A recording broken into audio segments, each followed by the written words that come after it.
Bonjour, nous allons voir rapidement comment on utilise la méthode que j'ai déjà décrite pour créer un fichier MP4 à partir d'un projet PTE qui n'est pas au standard 16 neuvième. Donc j'ouvre PTE, bon,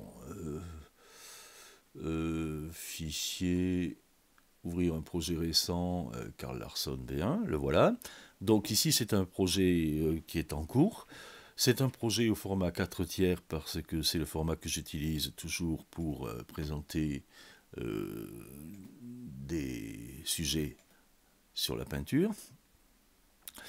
Si on regarde les images, eh bien, on voit que j'utilise le système déjà décrit, le fond en 4 tiers, et puis en parent, la légende, et bien sûr, l'image principale.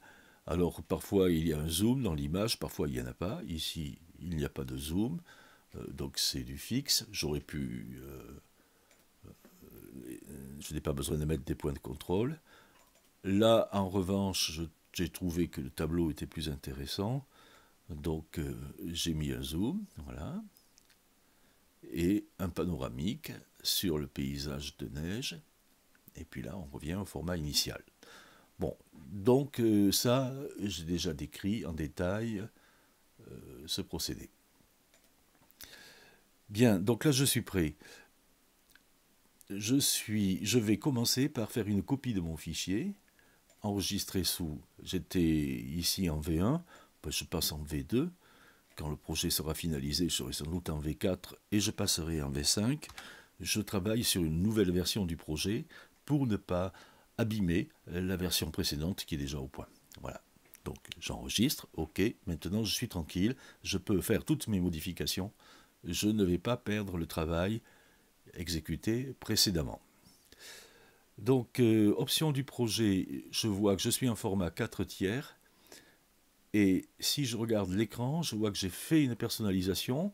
Au lieu d'être dans le format standard de PTE, je suis passé en 1440 par 1080, parce que 1080 c'est la hauteur du format HD, donc comme ça je suis sûr que je suis bien compatible avec les télévisions.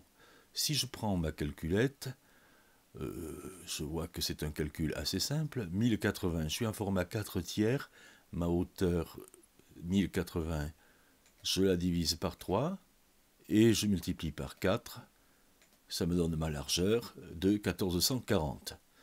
Alors maintenant, si j'étais en format 3,5, j'aurais toujours ma hauteur de 1080. 3,5, je la divise par 2, je la multiplie par 3 et j'obtiens 1620. Donc ici, quand on démarre le projet, mais alors au tout démarrage, il convient de choisir ces chiffres-là. Si on ne l'a pas fait, ben on le fait à ce moment-là pour être sûr d'avoir déjà 1080 ici, d'avoir la bonne dimension pour pouvoir générer le bon fichier MP4 ou le bon DVD, le bon format pour le DVD qu'on va générer après. Donc ici, voilà ce qu'il faut faire. Un petit coup de calculatrice si on ne se souvient plus de la dimension. Bon, donc là maintenant, pour mon nouveau projet, eh bien, ça va être du format 16 neuvième pour ma nouvelle version du projet. Ce n'est pas un nouveau projet, c'est la continuation. Je vois qu'automatiquement il a adapté, je suis en 1920 par 1080, tout va bien. Je valide, comme ça je suis sûr que cette opération est bien prise en compte. Je pourrais faire plusieurs opérations dans cette fenêtre, je préfère les faire une à une, comme ça je reviens facilement en arrière en cas de problème. Deuxième opération, eh bien, c'est réduire la taille des images principales. Option du projet, défaut, ici je vais mettre 90%, c'est sévère comme réduction, mais au moins je suis sûr que ça passe chez tout le monde, et j'applique à toutes les vues. Je valide, je vois que ça a marché forcément partout, parce que même sur les vues, quand il n'y a qu'une vue, il n'y a aucun problème.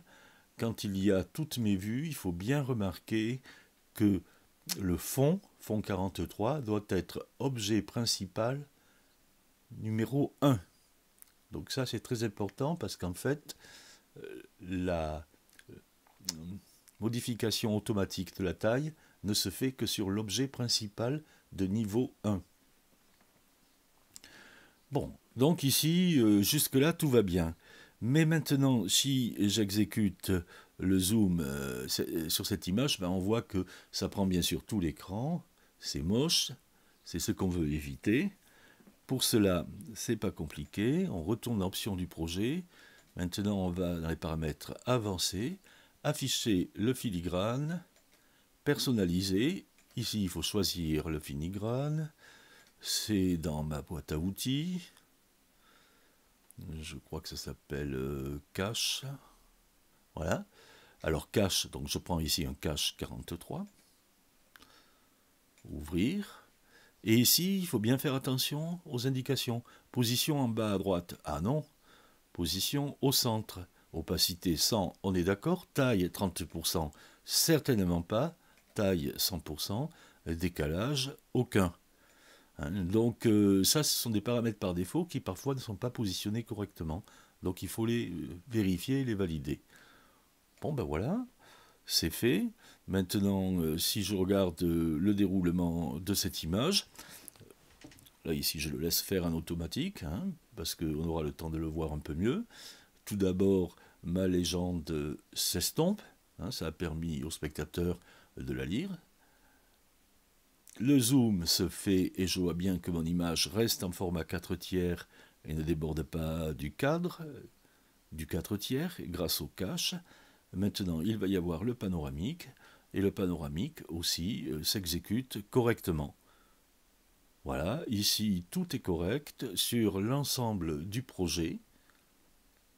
Je vais pouvoir sauvegarder ce projet sur mon disque, et puis je vais pouvoir à partir de là soit générer un fichier MP4, soit générer un fichier pour DVD. Tout est prêt.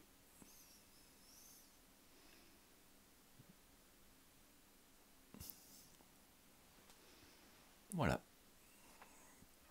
Bon, j'arrête ici. Je crois que tout a été dit. Alors ici, je vais faire enregistrer, là, pour le plaisir d'être correct jusqu'au bout. Et je referme ce projet. Voilà.